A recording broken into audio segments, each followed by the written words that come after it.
Hello guys. आज अपन पढ़ेंगे rights of trade union. Labour law का यूनिट नंबर 1 हमने स्टार्ट किया है। उसमें हम ट्रेड यूनियन के बारे में टॉपिक पढ़ रहे हैं। तो आज अपन पढ़ेंगे राइट्स ऑफ ट्रेड यूनियन। देखिए, ये यूनिट नंबर 1 मैंने जैसे कि बताया है, ये एलएलबी 3 ईयर थर्ड सेमेस्टर का ये सिलेबस है। लेकिन ये तो लॉ है, ट्रेड यूनियन एक्ट है, तो ये जिसे भी ट्रेड यूनियन एक्ट पढ़ना है उसे ये वीडियो काम का है। तो आज अपन जो फोकस करेंगे वो करेंगे rights of trade union and immunities जो ट्रेड यूनियन के लिए अवेलेबल है। इम्यूनिटीज लेकिन किनको? Registered trade union. ये जो राइट्स एंड इम्यूनिटीज है, ये हम पढ़ने वाले हैं रजिस्टर्ड ट्रेड यूनियन। हमने प्रीवियस लेक्चर में ट्रेड यूनियन को कैसे रजिस्टर करते हैं ये पढ़ा। आज अपन क्या पढ़ने वाले हैं? राइट्स और इम्यूनिटीज जो ट्रेड यूनियन को अवेलेबल है, खासकर कौन से? जो registered trade union. So let's begin with our topic. देखिए, सबसे पहले once the trade union is registered, है ना, तो एक एक तरह से ये राइट है कि एक बार अगर ट्रेड यूनियन रजिस्टर्ड हो जाए तो वो एक तरह से कॉर्पोरेट बॉडी बन जाती है। कैसे? देखिए, कॉर्पोरेट बॉडी के फीचर्स हैं। ठीक है, तो सेक्शन 13 में दिया हुआ है features of registered trade union. काम का पॉइंट है, ध्यान रखिएगा। तो सबसे पहले जैसे ही रजिस्टर्ड हो जाती है ट्रेड यूनियन, तो आपकी जो बॉडी है, आपकी जो ट्रेड यूनियन है, वो हो जाता है परपेचुअल सक्सेशन। यानी अब उसकी लाइफ क्या हो जाती है? स्टेबल हो जाती है। अब यूनियन की आइडेंटिटी अलग हो जाती है, ठीक है, और मेंबर्स की आइडेंटिटी अलग हो जाती है। ट्रेड यूनियन की आइडेंटिटी अलग हो गई, है ना, अब उसकी खुद की एक आइडेंटिटी हो गई है। ठीक है, मेंबर्स चेंज हो जाए, मेंबर्स की डेथ हो जाए, ट्रेड यूनियन की जो एग्जिस्टेंस है उसे कोई फर्क नहीं पड़ेगा। इसी का मतलब हो रहा है परपेचुअल सक्सेशन। तो देखिए, यहाँ पे फर्स्ट पॉइंट क्या लिखा हुआ है? फर्स्ट पॉइंट लिखा है registered trade union will have perpetual succession.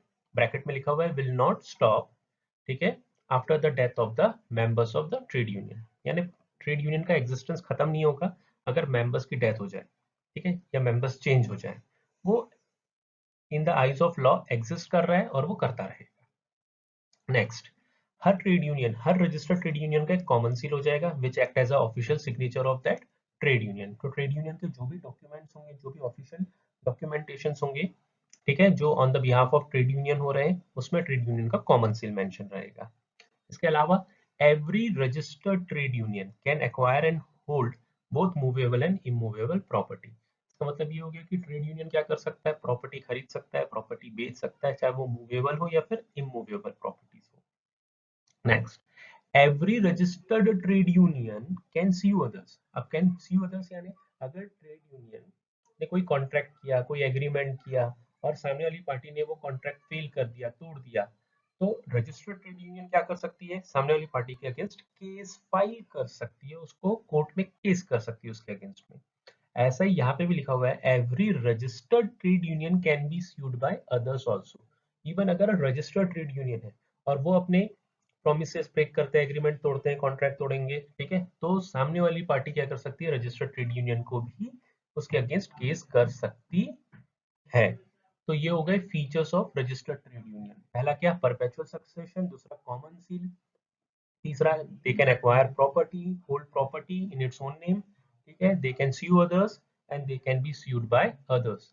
तो ये जो है, एक तरह से एक सेक्शन 13 की जो फीचर्स हैं, एक तरह से एक कॉर्पोरेट बॉडी के राइट्स हो गए ना, ठीक है। तो अपन इसको, अगर आपसे पूछा जाए rights of registered trade union, तो उसमें भी ये मेंशन कर सकते हैं। अगर आपसे सिंपल पूछा जाता है 5 मार्क्स के लिए features of registered trade union, तो ये आंसर भी आप लिख सकते हैं। देखिए, अब अपन आते हैं राइट्स ऑफ ट्रेड यूनियन में। तो सेक्शन 13 में तो मैंने बता दिया, ठीक है, पहली राइट ये हो जाती है कि ट्रेड यूनियन अगर रजिस्टर हो जाए तो it becomes a corporate body, और उसके फीचर्स अभी हमने डिस्कस किए। आगे बढ़ते हैं। सेक्शन 16 में क्या लिखा हुआ है? देखिए, सेक्शन 16 में एक और राइट्स दिया हुआ है ट्रेड यूनियन को, रजिस्टर्ड ट्रेड यूनियन को, they can maintain a separate fund for political purpose. यानी ट्रेड यूनियन पॉलिटिकल पर्पस के लिए भी एक सेपरेट फंड मेंटेन कर सकते हैं। देखिए, ट्रेड यूनियन के पास राइट्स है जनरल फंड बनाने का। जनरल फंड के अलावा भी एक पॉलिटिकल फंड बना सकते हैं, जो किस चीज के लिए यूटिलाइज किया जाएगा? Obviously for political purpose. जो उनके मेंबर्स हैं, इलेक्शन लड़ रहे हैं लेजिस्लेटिव बॉडी के, ठीक है, तो उनके खर्च के लिए, पॉलिटिकल मीटिंग जो हो रही है, इलेक्शन में जो भी लिटरेचर पैम्पलेट्स जो बेचने के लिए खर्चा आते हैं, तो पॉलिटिकल फंड से वो इस्तेमाल करेंगे। देखिए, सेक्शन 16 में एक और चीज राइट्स दिया हुआ है। क्या लिखा हुआ है? देखिए यहाँ पे कैसा लिखा हुआ है, as per section 16 a registered trade union may constitute a separate fund in addition to general fund। ठीक है, जनरल फंड के अलावा भी एक और फंड कॉन्स्टिट्यूट कर सकते हैं, बना सकते हैं, that is a for specifically for political purpose. तो लिखा हुआ है and the payment of such fund shall be utilized for serving civic and political interests of its member. अब वो पैसों का इस्तेमाल कहाँ कहाँ हो सकता है, जैसे होल्डिंग एनी मीटिंग और डिस्ट्रीब्यूशन ऑफ एनी लिटरेचर और document in support of candidate for election, कोई कैंडिडेट लेजिस्लेटिव बॉडी, ठीक है, के लिए इलेक्शन के लिए लड़ रहा है, तो उसके खर्चे के लिए, उसकी मीटिंग होल्ड करने के लिए, उसके लीफलेट्स बेचने के लिए इस्तेमाल किया जा सकता है। आगे देखते हैं। इसके अलावा, ठीक है, for maintenance of any person who is a member of any legislative body constituted under the constitution, वो मेंबर जो है उसके उसके मेंटेनेंस के लिए, उसको एज अ मॉनिटरी सपोर्ट करने के लिए, ठीक है, हम उस वो पैसों का इस्तेमाल कर सकते हैं। अगेन कन्वीनिंग, ठीक है, holding a political meeting of any kind or distribution of political literature documents of any kind, ठीक है। इसके बाद फोर्थ लिखा है registration of electors for selection of candidate for legislative body. तो ये सारी चीजों के लिए, पॉलिटिकल पर्पस के लिए, सिंपल पॉलिटिकल पर्पस के लिए अलग से फंड बनाने की राइट्स दिया हुआ है। अब इसमें ये चीज देखिए, नोट जो लिखा हुआ है वो ध्यान से देखिए, इसमें लिखा हुआ है कि पॉलिटिकल फंड या पॉलिटिकल पर्पस के लिए जो आप फंड ले रहे हैं, वो आप किसी एम्प्लॉय को कंपेल नहीं कर सकते कि उनको पे ही करना है। वो एम्प्लॉय के ऊपर क्या है, वॉलंटरी ही है। अगर कोई एम्प्लॉय चाहता है, कोई मेंबर चाहता है ट्रेड यूनियन का कि पॉलिटिकल पर्पस के लिए भी पैसा कंट्रीब्यूट करे, तो करेंगे। लेकिन आप अपने ट्रेड यूनियन में ऐसा रूल नहीं लगा सकते कि आपको जनरल फंड में भी पैसा देना है और पॉलिटिकल फंड में भी पैसा देना है, तभी आप मेंबर बनोगे, ऐसा नहीं कर सकते। तो ये क्या हो गया, एक तरह से लाइबिलिटी हो गई है ट्रेड यूनियन के ऊपर कि भाई अगर जो सामने वाला मेंबर जो है ट्रेड यूनियन का, बेसिकली वर्कमैन, तो अगर खुद से पैसा दे रहे हैं पॉलिटिकल फंड के लिए तो आप लें, लेकिन उसको कंपेल नहीं कर सकते। तो यहाँ पे लिखो, क्या लिखा है, the funds collected for political purposes shell not be clubbed with the general fund. ये एक लाइबिलिटी हो गई कि पॉलिटिकल फंड और जनरल फंड क्लब नहीं होना चाहिए। नो वर्कमैन इज कंपेल्ड, कोई भी मेंबर, कोई भी वर्कमैन को आप कंपल्शन नहीं कर सकते to contribute in this fund, and the non payment in this fund can not be made a condition for admission to the trade union. और अगर कोई एम्प्लॉय अगर पैसा नहीं दे पाता है, तो ये आप कंडीशन नहीं रख सकते कि आपका हम एडमिशन या आपको मेंबरशिप हम टर्मिनेट कर देंगे। तो एक तरह से लाइबिलिटी हो गई ना। तो देखिए आप एक शॉर्ट में मैंने लिख दिया, meaning a trade union can not enforce members to subscribe to political fund. तो ये क्या हो गई, एक तरह से लाइबिलिटी हो गई ट्रेड यूनियन के ऊपर। सेक्शन 17, सेक्शन 17 क्या देता है, इम्यूनिटी देता है from punishment for criminal conspiracy, ठीक है। इसमें क्या लिखा हुआ है, इस एक्ट में क्या दिया हुआ है, सिंपल ये लिखा हुआ है कि अगर ट्रेड यूनियन या उसके मेंबर्स या उसके ऑफिस बेरर, ठीक है, अगर वो कॉन्ट्रैक्ट कर रहे हैं लॉफुल पर्पस के लिए, अगर वो कोई भी एक्टिविटी कर रहे हैं जो सेक्शन 15 में दिया हुआ है, ठीक है, तो फिर वो एक्टिविटीज के लिए वो कभी भी लायबल नहीं होंगे, उनको इम्यूनिटी है, ठीक है, उनके ऊपर कभी भी कोई भी क्रिमिनल कॉन्स्पिरेसी का केस नहीं बनेगा। तो सेक्शन 17 में क्या लिखा है देखिए, section 70 of the act states that no member of a trade union, कोई भी मेंबर नहीं, ठीक है, of a trade union can be held liable for criminal conspiracy. जो कहाँ मेंशन किया हुआ है क्रिमिनल कॉन्स्पिरेसी, सेक्शन, ठीक है, यहाँ देखिए सेक्शन 2, ठीक है, subsection, sorry, subsection 2 of section 120B regarding any agreement made between the members of a union in order to promote lawful interest of the trade union। अगर कोई भी lawful इंटरेस्ट के लिए एग्रीमेंट करा जा रहा है, तो उसके लिए क्रिमिनल कॉन्स्पिरेंसी नहीं के अकॉर्डिंगली उनको केस नहीं करेंगे। हाँ, अगर वो एग्रीमेंट कुछ ऑफेंस करने के लिए, ठीक है, कुछ अनलॉफुल एक्टिविटी करने के लिए अगर वो एग्रीमेंट कर रहे हैं टू कमिट एन ऑफेंस, तो फिर क्रिमिनल कॉन्स्पिरेंसी तो उनपे आ जाती है। तो सिंपल ये राइट क्या कहता है कि अगर ट्रेड यूनियन ऐसे एग्रीमेंट कर रहे हैं जो लॉफुल एक्टिविटीज के लिए, जो कहाँ पे डिफाइन किया गया है, सेक्शन 15 में डिफाइन किया गया है, ठीक है, तो फिर इन्हें केस नहीं किया जा सकता। ट्रेड यूनियन में जो भी मेंबर्स हैं उनको केस नहीं किया जा सकता। ये हुआ पहले इम्यूनिटी, राइट्स हुआ। एक और इम्यूनिटी वो भी देख लेते हैं। सेक्शन 18 में दिया हुआ है immunity from civil suit certain cases. Civil suit भी नहीं किया जा सकता। क्या लिखा हुआ है मैं आपको एक्सप्लेन करता हूँ। देखिए यहाँ पे लिखा है नो सूट और other legal proceeding shall be maintainable in a civil court, ठीक है, कोई भी सिविल कोर्ट में कोई भी लीगल प्रोसीडिंग, ठीक है, नहीं हो सकती against any registered trade union या एनी ऑफिस बेरर जो भी हो सकता है या जो भी मेंबर है thereof in respect of an act done in contemplation or furtherance of trade dispute to which the member of trade union is a party, on the ground only that such act induces some other person to break a contract of employment or that it is in interference with the trade business or employment of some other person or with the right of some other person to dispose of his capital or of his labor as he wills। इसका simple मतलब ये हुआ कि भाई पहले क्या होता था, ये एक्ट आने के पहले अगर कोई यूनियन, है ना, आप समझिएगा, अगर कोई यूनियन किसी एम्प्लॉय को कम सैलरी मिल रही है तो वो उसको इंड्यूस करते हैं कि भैया आप स्ट्राइक करो, है ना, स्ट्राइक करो, काम रोको, ठीक है, अपनी मांगे पूरी करो। क्योंकि पहले तो क्या होता था, एम्प्लॉयर को अगर अपना बात मनवाने तो स्ट्राइक ही करना पड़ जाता था कई बार, ठीक है। तो अगर कोई यूनियन, कोई ट्रेड यूनियन अपने एम्प्लॉयज को, अपने मेंबर्स को बोले कि स्ट्राइक करो, अब स्ट्राइक करने से क्या होगा, स्ट्राइक करने से क्या होगा, काम रुकेगा, काम रुकेगा तो क्या होगा, इंडस्ट्री को मॉनिटरी लॉस होगा, ठीक है। तो ऐसे में क्या होता था, इसको बोला जाता था कि भाई ये तो आप गलत कर रहे हैं, सामने वाले को उसके लॉफुल एक्टिविटी करने से आप उसको रोक रहे हैं, ठीक है। लेकिन ये चीज को बदली गई, ठीक है। तो ये इम्यूनिटी दी गई कि अगर कोई यूनियन अपने मेंबर्स को, वर्कमैन को इंड्यूस कर रहे हैं, देखा लिखा ना, इंड्यूस करना, induces some other person to break a contract of employment. अब कभी भी कॉन्ट्रैक्ट ऑफ एम्प्लॉयमेंट में ये तो नहीं लिखा रहता है कि भाई वो स्ट्राइक कर लेगा, ऐसा तो नहीं लिखा रहता है, लेकिन उसको करना पड़ता है ना, उसको कॉन्ट्रैक्ट तोड़ना पड़ता है। कॉन्ट्रैक्ट में तो ये लिखा रहता है कि बिना कोई स्टॉपेज के, बिना कोई दखल अंदाजी के एम्प्लॉय काम करेगा, लेकिन वो तो कॉन्ट्रैक्ट तोड़ रहा है, वो तो स्ट्राइक कर रहा है। तो आप ट्रेड यूनियन क्या कर रहे हो, उसे इंड्यूस कर रहे हैं कि आप कॉन्ट्रैक्ट थोड़ा सा तोड़ो, ठीक है, रिवॉल्ट करो थोड़ा, ठीक है, आप क्या कर सकते, स्ट्राइक करो, रोको अपने काम को। ये इससे क्या हो रहा है, बिजनेस अफेक्ट हो रहा है, इंटरफेयर हो रहा है बिजनेस में, बिजनेस को लॉस हो रहा है, ठीक है।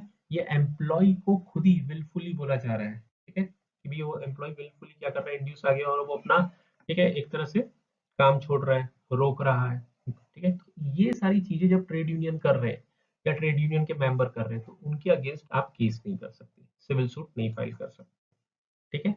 इसके, ये हुआ सबसेक्शन 1 ऑफ सेक्शन 18। इसका एक और पार्ट है, वो देख लेते हैं।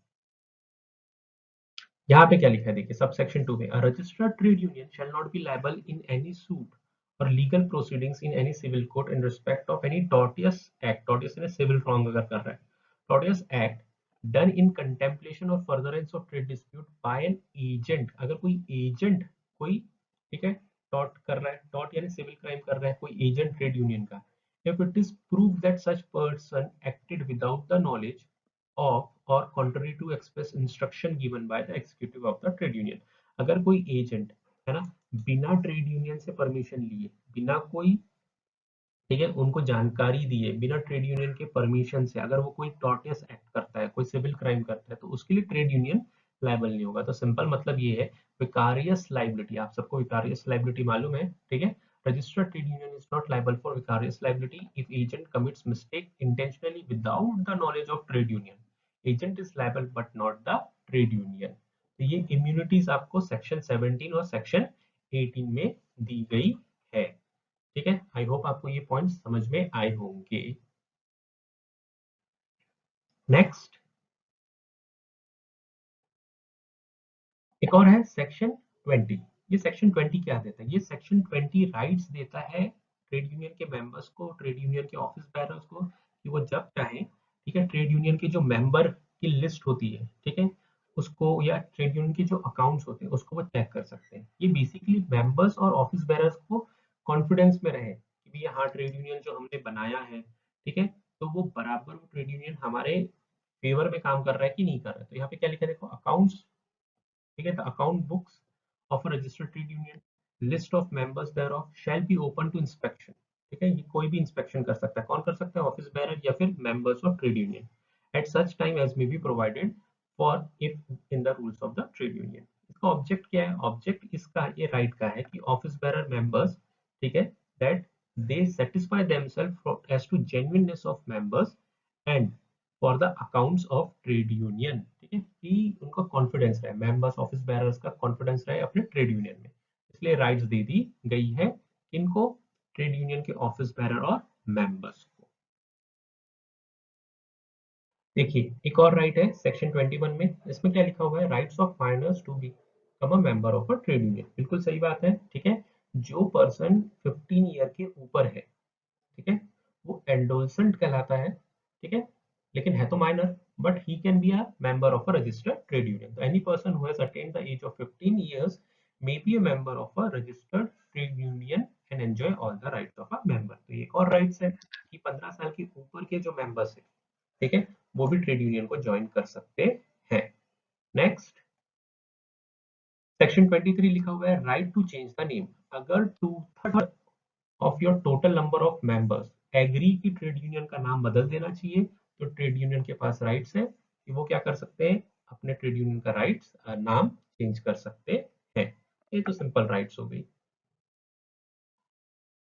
नेक्स्ट है amalgamation of trade union. Amalgamation यानी क्या, दो ट्रेड यूनियन बन के एक नया ट्रेड यूनियन बना रहे हैं. जैसे यहाँ पे एक्स ट्रेड यूनियन है, ठीक है, देखिए यहाँ पे ये एक्स ट्रेड यूनियन है, ये वाई ट्रेड यूनियन के साथ एमलगमेट हुआ और एक नया ट्रेड यूनियन बनाया. यहाँ पे क्या लिखा है, any two or more registered trade union may become amalgamated together as one trade union with or without the dissolution or division of the funds of such trade union or either or any of them, provided, एक point है यहाँ पे, provided that votes of at least one half of the member of each and every such trade union entitled to vote are recorded and that at least 60% of the votes recorded are in favor of the proposal.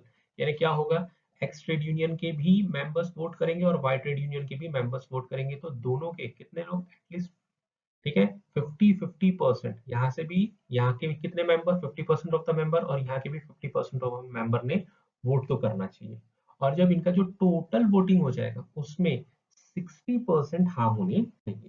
तो इसका simple मतलब है x trade union जो है, ठीक है, उसके at least कितने, 50%, मिनिमम 50% ऑफ मेंबर ने वोट करना चाहिए. वाई ट्रेड यूनियन के भी 50% मेंबर्स ने वोट करना चाहिए.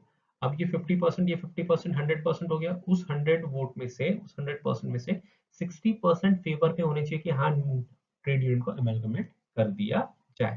तो ये एक सिंपल पॉइंट हो गया, ट्रेड यूनियन अमेलगमेट हो सकती है, ये इनके पास राइट्स है. नेक्स्ट, डिसोल्यूशन, ट्रेड यूनियन को डिसॉल्व होना है, वो भी राइट्स है, ठीक है, लेकिन इसके लिए क्या करना पड़ता है, तो देखिए, notice of dissolution signed by secretary and 7 members of the trade union should be sent to the registrar of trade union within 14 days from the date of dissolution of a trade union. If the registrar is satisfied with the provisions and rules followed by the members of trade union for dissolution, he will confirm the dissolution. अब funds कैसे divide होंगे, trade union में funds होते हैं, general funds होते हैं और political funds भी होते हैं. तो funds shall be divided by the registrar among its member if there is no rules mentioned by the trade union in distribution of the funds. तो रजिस्ट्रार को जैसा लगेगा वो फंड्स को क्या करेगा, डिस्ट्रीब्यूट कर देगा. लेकिन अगर ट्रेड यूनियन ने ऑलरेडी रूल्स बनाया है कि at the time of dissolution हम फंड्स को कैसे डिस्ट्रीब्यूट करेंगे, तो फिर वो उसके अकॉर्डिंगली होगा. तो अमेलगमेट भी कर सकते हैं और डिसॉल्व भी कर सकते हैं ट्रेड यूनियन को. तो ये सारी राइट्स है गाइस ट्रेड यूनियन की, लेकिन कौन से, रजिस्टर्ड ट्रेड यूनियन की. आई होप आपको ये सारी चीजें समझ में आई होगी, ठीक है. अगर ये पॉइंट्स मेरे आपके समझ में आए हैं तो मेरी वीडियो को लाइक करिए, चैनल को सब्सक्राइब करिए, क्योंकि जो यूनिवर्सिटी के पॉइंट ऑफ व्यू से या जो ट्रेड यूनियन के और भी पॉइंट्स हैं वो मैं आपको आगे कवर करने वाला हूँ सिंपल लैंग्वेज में और सिंपल पीपीटी में. Okay, thank you guys.